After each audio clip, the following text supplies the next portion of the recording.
It's a weird one, isn't it, the United Liverpool game, because it's one of those games that, like, if you just looked at the match stats, you'd think that Liverpool battered United, and they had a lot of possession, and actually had more shots. But when you break it down, like the chances that Liverpool dine on, United just didn't allow. So those balls in between the lines, balls in behind, like that's Liverpool's bread and butter, right? And United just didn't allow it. But this is like the XG breakdown. So United had the better shot quality, but like there was a load of like shots, but like so many block shots.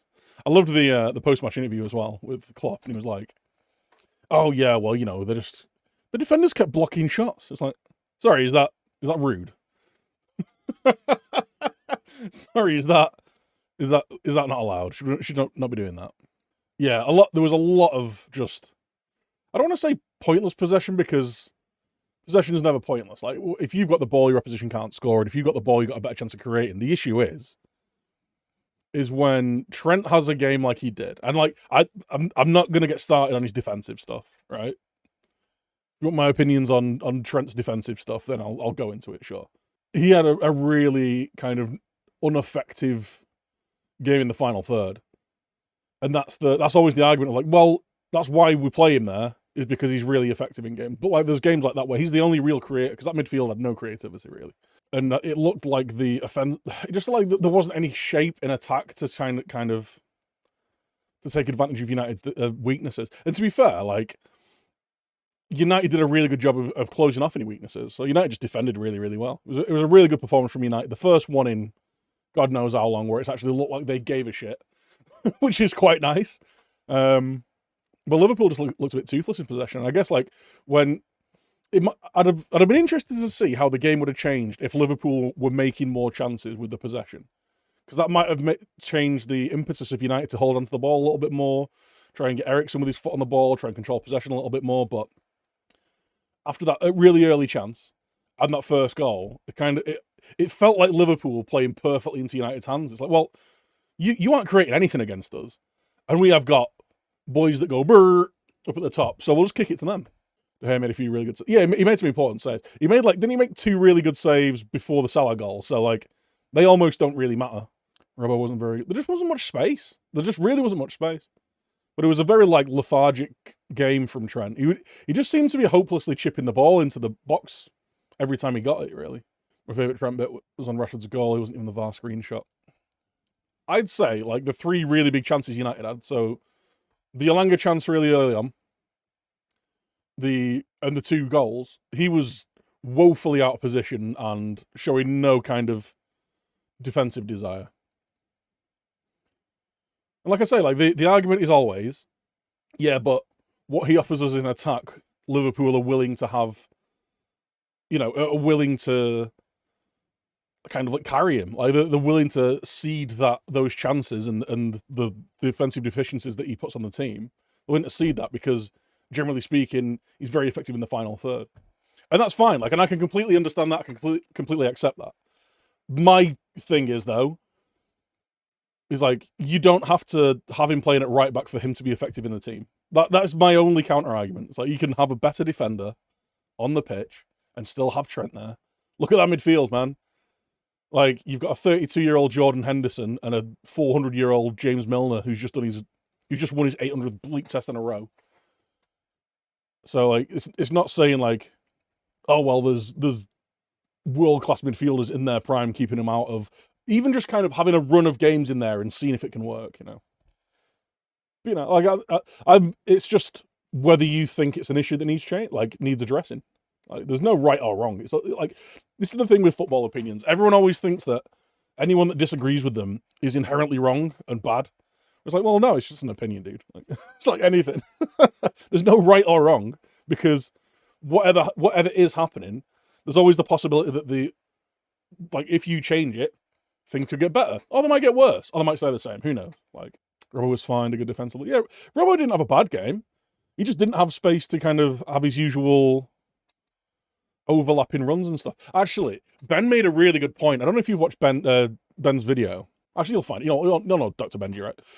He did like a wrap up of the game.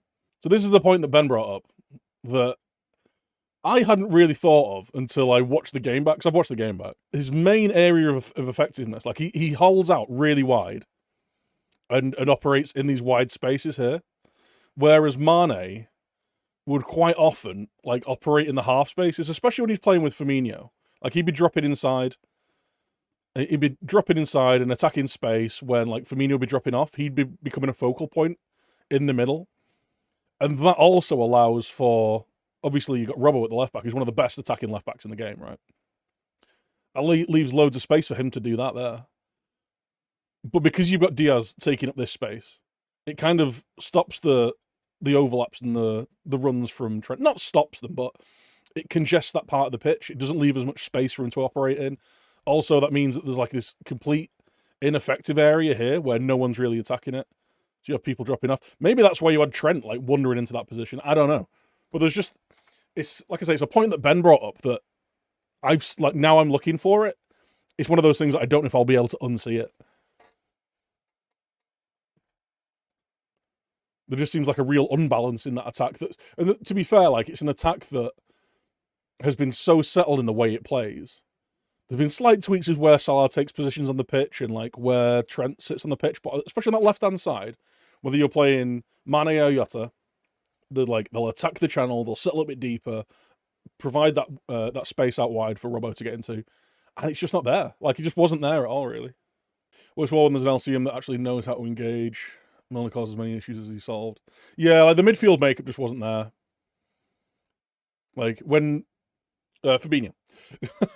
Forgot his name for a sec. When Fabinho sat in that kind of screening DM spot, it allows Henderson to be slightly more on the right hand side, which is where he looks more comfortable and is a bit more effective. And then like that left central midfield has tended to be more of a ball player, right? So you'll either have Keita, who's a little bit more box to box, or Thiago, who can kind of sit there and play little 1-2s and balls through the lines and stuff like that. And they just didn't have that there. Trent's been showing up on that under the last 2 games. I'd say that he's been doing that for the last 12 months or so. He's kind of finding those spaces in the almost like as a number 10, right? So like Salah, the last 12 months or so, has been, whereas historically you'd always like that had Firmino dropping off here and have Salah like looking for space and runs in behind and spaces out wide, and you kind of have Trent operating in this area and allowing players to get pulled into the center of the park, and he'd take advantage of it and like do his thing of back post crosses and like good possession inside, like balls into the channel or back post crosses. Like that's, he gets a load of assists, but it is, you know, with anything like this, it's always a numbers game, right? KDB does it, Bruno was doing it, Trent does it. It's all about how many balls you can put into those dangerous areas to create chances. Obviously, he takes set pieces as well, but gets a ton of assists. Whereas the last 12 months or so, I've definitely noticed when I've watched Liverpool play, and Salah's playing way out wide because they've been playing with a bit more of a whether it's Mane or Jota, and especially with Núñez now, there'll be a little bit more of a focal point in here. So instead of it being like Henderson or one of the midfielders taking up this spot, they kind of drop off and either offer an underlap or kind of a little bit of a cover. And Trent just like finds all this space in this area, which is great for him because then he can do the back post crosses or the balls through the lines and stuff like that, which is great. But it also means that if like United do, and they have a really quick boy in the space behind, especially when you're disjointed in midfield because you're not playing the usual midfield 3. When you're just like lost up here, or like the second goal for United, you're here, pump it into the box, and then you lose it. And then by the time that everyone's retreating, you've got your man here has just blazed right past you, and you're just strolling around up here. It makes you look really bad. But it's just the space, man. Like the amount of space that now that he's right up here, and I get the argument of, well, you know, the midfielder should be covering him, but I'd argue that, well, maybe the defender should be covering the defensive position. Like, he should at least be able to get back there. When he gets into this position, sure, maybe someone should drop in, but to have someone who is consistently in this position and consistently lost up the pitch, maybe he should be playing in this part of the pitch rather than expected to track back. maybe you should play a right back. That's my only argument. And I get the argument of, well, he's really effective from this area. And maybe it is because, like, the reason he finds so much space here is because this man doesn't know how to track him as well. And then this midfielder doesn't know whether to go to him or to this midfielder here or whatever. Like, I get it. There's nuance. There's nuance to all of it, right? There's a lot of there's lots of arguments for and against. I'd at least like to see it. Well, I wouldn't. I hope he keeps getting caught out and costing Liverpool goals. But if I was a Liverpool fan, I'd want to see maybe a little bit more defensive, but maybe even move to a back three or something. Like, criminally short of central midfielders. Although it's not like you got a load of centre backs either, is it? The more teams that successfully bluff Liverpool into making that choice at right back, the more often it's going to happen. It's going to be a self-fulfilling prophecy. I think it's just a case of it's become more evident in the last 6 months, like, how effective it is. Like, he's always been the thing for me is he's always been the defensive liability, and like, you can't really argue that in that back four, like, he's the weakest defender. But I think it's becoming more and more evident that he can really be got at, and like, there's so many goals that come from that channel, and so many chances that come from that channel. I said it on the Discord, right? The first, the last 4 games I've watched of Liverpool's was the Champions League final. I'm not going to count friendlies, but and then the first 3 games of the season, right? Champions League final. The goal, Vinny Jr. was terrorising Trent all game, but it didn't really come off. But Trent lost his man in attack, completely unmarked the back post, and Vinny scores. First 2 games of the season. Mitro beat him in the air. Now, you can argue whether any right back in the Premier League is going to be beating Mitro in the air at the back post, but he was, again, targeted, put it to the back post. They know he's a defensive liability. The second goal, the penalty, the ball went into Trent's channel. He was higher up the pitch. He did track back, but also didn't engage. Neither did Van Dijk, and they gave away a penalty. The Zaha goal, again, Trent was way up the pitch. Zaha pulled out into the space. Ran at Van Dijk, and again, Van Dijk's been poor like the last 6-12 months, but like, got into that space where Trent left. There's no one there covering. Ran at Van Dijk, scored, and then obviously the United goals as well. Like, I think he was culpable in both goals. Hendo's usually there to cover, and Fabinho's usually there to cover as well. Yeah, I understand that. No, I do. I don't. Like I've said this loads of times. Like, don't misunderstand me. Like, I don't misunderstand the allowances that are in the team. Just personally, like, if I've got a team where I have to have 1 or 2 midfielders limiting their effect on the game in midfield because I've got a right back that can't defend, then that's an issue for me. Like, I'd want that to change.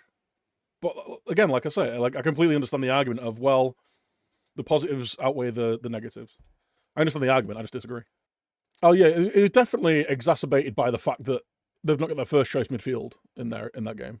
That's arguable. I really like Henderson. I think Henderson gets way more stick than he deserves. I think he's a good player. He's a good leader, and he's very tactically astute as well. But you've also got in that midfield an 18-year-old winger playing in midfield, and like I say, James Milner, who, as great a player as he has been, he is not elite Premier League level anymore. Like, that midfield was shocking. But yeah, I think Ten Hag got the tactics well right, and I think Liverpool got the tactics well wrong. I'd agree with that, Kyle. Trent's always been suspect with those first years. Something like youthful enthusiasm made him at least fight and track back. I think that's the biggest thing for me. Is he just doesn't look bothered about defending. He just doesn't look arsed. Like, the first goal where he's literally walking across the box as Sancho's kind of, sending Milner for a hot dog and stuff. Like, and I get the thing of, like, well, he might have expected him to shoot sooner, but you've still got at least, like, because I genuinely believe if he sprints, when Sancho gets the ball in that box, he's on top of him when Milner slides past him. But he's just stood there watching it. I said it on Twitter. Like, if Luke Shaw's doing those same things, he is getting crucified in the media. It's like, oh, look, Mourinho was always right about him. He's lazy. He can't be bothered. Off topic, do you think the Casemiro starts versus Southampton? I think you can watch McTominay again. McTominay had a really good game against Liverpool. Those are the kind of games when there's McTominay's deficiencies show themselves up when he's expected to be on the ball a lot, because he's not great at receiving the ball under pressure, and he's also not the best. Like he's just not a very creative passer, is he? Like he's a very safe passer, but physically he gets around. He's good at challenges, good in the air as well. I think the reason he was picked over Fred is because you're losing Ronaldo, you're losing Harry Maguire, you're losing a lot of aerial influence there. So for set pieces, I think he was included because he is, 6'4", 6'5", or something. I probably wouldn't change the team from Monday to Saturday. Maybe Martial up top, Rashford centre on the wings. Yeah, that's what I think will happen. Martial looked really good when he came on, actually. Martial, when he's motivated and fit, is a very, very good footballer. Martial's the first player in the Premier League to dribble past Virgil van Dijk 3 times. And he was only on for half the game. When he's got his tail up, he's really dangerous. I could see him going with the same team. I could maybe even see him going with Fred, because he's quite good at like causing a bit of chaos in the final third, isn't he? Rather than be in the defensive. As long as he's not in the defensive third, it'll be fine. But you could see Casemiro come in.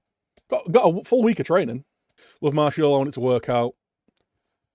Yeah, the Anfield moments, close control at speed's immense. Yeah, his close control at speed, and his actual, like, his football ability is great. His actual football IQ is great.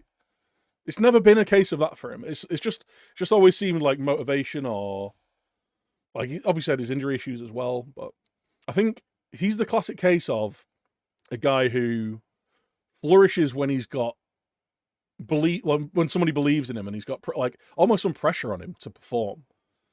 He seems to thrive under that. When Cavani came in, and he had that kind of some injury issues. Like Cavani came in and covered, and he was like, okay, well, he just got 2 strikers. He wasn't quite as good as he was the year previous because he wasn't the number one guy again, or still. He wasn't the number one guy still. So like Cavani came in and kind of like split the shifts, and he had the injury issue. But then you've got Cavani, and then you bring in Ronaldo, and you're essentially saying to Martial, yeah, you're third choice now, mate. Like 2 years ago, you were our first choice, scored 27 goals. Played really well, performed really well, looked like he was really kicking on, and then he put his nose out of joint, and it doesn't surprise me. And it's happened loads of times at United. Remember when they signed Lukaku, and they took the number 9 shirt off him, and he had a bad year, sulking. That worked out. Yeah, I like Martial as a player. I don't know him personally. Is there any way back for Shaw and Maguire? It really depends on the tactical stuff. Like after the display against Liverpool, I don't think there's any argument that Varane and Martinez are the best centre-back partnership for how Ten Hag would like to play most of his games. But if we come up against a team that's full of guys that are massive, and it is literally like they're going to play really long, they're going to try and get a load of free kicks, work off set pieces, kind of like Brentford, like maybe that's the game where you have Maguire on the pitch, either in a back 3 or you move Liss out to left back or something. I think there's more chance of Shaw making his way back into the team because I don't think he's limited physically. Whereas, like Shaw, he's quick. Like I know he's a big guy. He's like 6 foot. He's like quite stocky, right? But he is quick. But a lot of his errors have either come from poor reading of the game or kind of a lack of motivation. And that's something that either he can find motivation and maybe he can be coached into his defensive awareness, right? He's not ancient. Was he 25, 26? So maybe he can get his way back in as at least a squad player, I thought Malacia, by the way, was immense in that game. Whereas Maguire, you can't learn faster. You can't learn to be faster. That's my worry with Maguire. Is he's very flat-footed. He's not very kind of nimble and agile on his feet. So like he always gets found in with balls in behind, and his defensive awareness is really poor. He doesn't know when someone's taking a run off his back. He doesn't scan. He doesn't look at the pitch. There's a good player in Shaw somewhere. He's shown it. Like my only issue with Luke Shaw is that he's. I don't think you can argue that he's had really good periods of his career. He's had really good points of his career where he's played very well. The issue is he's had like 2 6-month periods where he's been really good in the entire time he's been at United. and the rest of it has been average at best. Could we see Shaw at centre-back even? Hell no. His defensive awareness is terrible. His defensive awareness is worse than Maguire's. That's saying something. It's been 3 games, but United are getting relegated after 2. Yeah, like, sensationalism. I think the thing with United is the first 2 games felt like a continuation of last year. That was the big thing. I think even if the season had started a little bit later, but it was like, there's a new manager, there's a couple of new players, there's a new feel around the team, like, played well in pre-season, then they come out first game, and it's like watching United last year.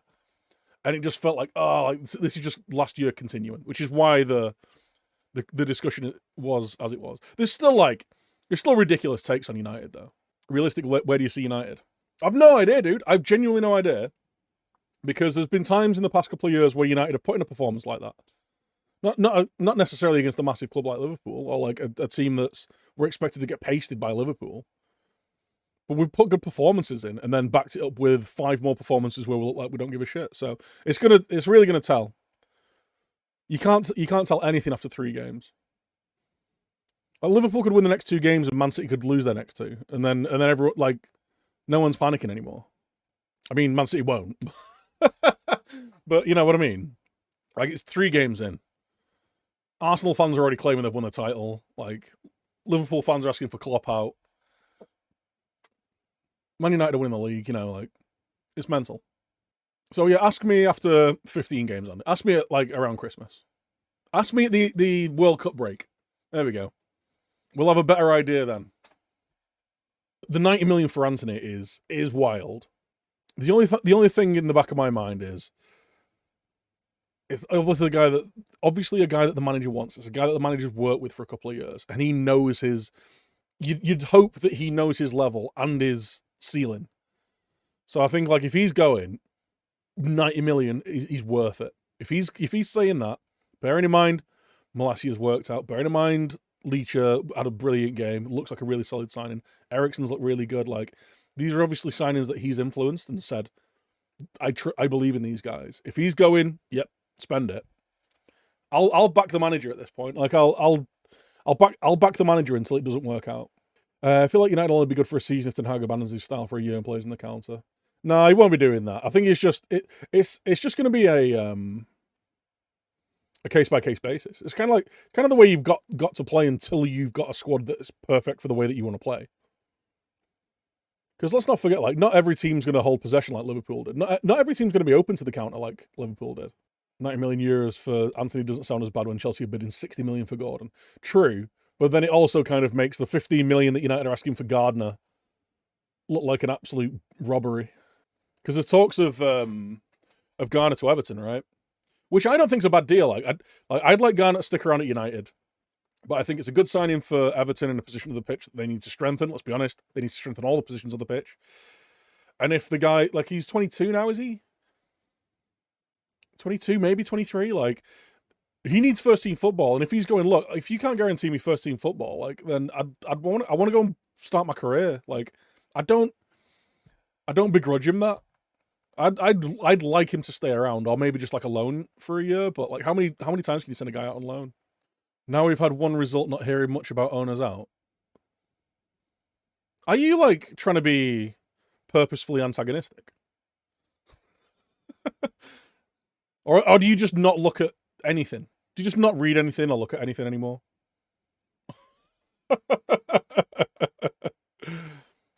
Antony seems a huge risk. I'd take Herrera on a free at the end of this point. Yeah, dude, we should not go for an attacking for a winger slash forward and go for a 33-year-old defensive midfielder. Smart. What's the midfield ideally look like for United? Well, like, with the players that are there now, depending on opposition, I'd probably say, like, against teams that we're going to control the ball more, I'd probably have Casemiro and Eriksen a little bit deeper with Bruno higher up the pitch. Against teams like the Liverpool game, like, I'd probably... Eriksen was really good at parts, and he was good to get his foot on the ball, and good, obviously dangerous from set pieces. But I'd probably go with, like, a Casemiro Fred or a Casemiro McTominay in those games, just for the energy and ball winning. Because Eriksen didn't have a bad game, but he just wasn't particularly effective. Because like he's obviously more effective when he can get his foot on the ball and dictate the play, and there just wasn't that for United in that game. But yeah, really good game. We'll see how we kind of back it up on Saturday, or is it Sunday that we play? I think the next couple of games are going to say a lot because they're going to be games that we're expected to have more possession with, and it'll be interesting to see how the team kind of take that energy to it. I wouldn't actually be amazed. Like, I think Ronaldo's gone. I think the Liverpool game was just the writing on the wall for Ronaldo leaving. But I wouldn't be surprised to see Ronaldo play against Southampton. Like that's maybe the game where you want a player like him on the pitch because you're going to have a load of the ball. You're not going to be. They're going to be sitting quite deep and probably sitting quite deep and allowing you to have a little bit more of the ball. And striking more than Anthony if Ronaldo goes. Yeah, I wouldn't disagree. But I wonder whether the idea is, all right, if Ronaldo goes and we're bringing Anthony, you have Martial, Rashford, and Anthony who can play as that 9. And then depending on the opposition, like that's who you play there. And then obviously you can rotate the wingers around as well. That's a gamble, lol. Selling Ronaldo, sticking with the Rashford, Martial, and Anthony as your goals. Got a second. Well, Rashford and Martial got enough goals to finish second. And then we've got Sancho, and if we had Anthony as well, we've got a strengthened front line. And they can play, like, they're capable of playing the way that the manager wants. You know? Would you rather have a Ronaldo there and £500,000 a week that can't do what the manager wants? Just a wild take. Well, for United, Martial getting the form back, then it seems risky. No, I agree. I agree. It's risky. Yeah. If Ten Hag's confident it can work, if he thinks that you have of those 3 positions, like the 2 wings and the striker, you've got Martial, Rashford, Sancho, and Anthony. He thinks, all right, well, I've got those 3. We can bring Elanga in, who's a useful kind of winger as well. I've got 5 players for those 3 positions, essentially. If he's happy with that, and thinking, I just don't want the drama. Like, because Ronaldo's, he scores 20 goals, but the drama, it's just too much. There's too much kind of media nonsense with him, right? That's the issue. Bruno can play false 9, like Ten Hag did with Tadic at Ajax. Potentially, then you've got to fight, like, wonder who'd play in as the 10. Maybe Donny. Maybe that could work if he tries and gets the same thing out of Donny that he did at Ajax, but like there's no evidence that Donny can perform at Man United or in the Premier League. He's going into his 3rd year, and going into his 3rd year, his 4th manager in the Premier League, and none of them seem to trust him. Don't trust his players. What the hell happened to Fernandes? I think all of the attacking players at United felt pressure to pass the ball to Ronaldo at every opportunity. I think every first thought they were having was, where's Ronaldo? Can I get him the ball? And then they'd be trying to squeeze it into spaces where Ronaldo is that they couldn't get it to. Whereas when you play without Ronaldo in the team, everyone's able to kind of like play a little bit more freely. And you saw it against Liverpool. Like that front 3/front 4 looks so much more relaxed and competent in the final third because they weren't immediately looking where Ronaldo was. They knew he was on the bench. Full our signings to 25 to 30 this summer to build out our core. I wouldn't complain, to be honest. I feel the same. Like a lot of the complaints that I've seen about Casemiro is like, oh, he's 30 years old. It's like, why are you bringing him in? Why aren't we bringing in 21, 22-year-olds? Like, we can't just bring in a load of early 20s lads who, unless they are like the finished article, right? Because you're going to be dropping him in a powder keg where like, there's loads of pressure on him straight off the bat. United have been underperforming for ages. Everyone knows that we need like midfielders to start stepping up and performing. I've got an eyelash in my eye. We need midfielders to step up and start performing. To put a young lad from like, you know, even if it was like Tchouameni, like you sign a young lad from Liga into that atmosphere where it's like you need to start performing now because this is the worst part of our pitch, right? I think that pressure might be too much for some young players, which is why him going to Real Madrid makes sense. Slightly less pressure. They've already got experienced players in that midfield that can kind of carry him through. They've already got a winning spine, lots of experience, lots of of older players who can kind of bleed him into the squad and help him out. We don't have that at United. But now, like, we're bringing Casemiro, and you've got, like, that experience, especially if it's a Casemiro and Eriksen in midfield. Two players there who've won loads of stuff. They're both incredibly experienced. They're both internationals. Casemiro especially has won tons of stuff. Like, he can be the settled, experienced older head for the next 2 or 3 years to bring in those young 21, 22-year-old players over the next few years. Ideally, whether I believe that United will do that and the Glazers will help or will allow that to happen is another thing entirely. But if we need to build a core of players, of experienced players in those positions that are still good enough to be number one, and Casemiro falls right into that. I think he immediately improves our squad, immediately improves our ability to blood younger players into that team. And yeah, it's a lot of money, but he's one of the best defensive midfielders in Europe. Excited to see the fallout when Arsenal seem to slow down. The thing with Arsenal is, right, they've had a good start, don't get me wrong. They've not really played really tough sides, but they have looked good. The big test is when they're going to start to play some tougher sides. The thing is, right, they've got, I think The Athletic did an article on like how, like, the difficulty of the opening to the Premier League, like the run of fixtures, and Arsenal have the easiest run.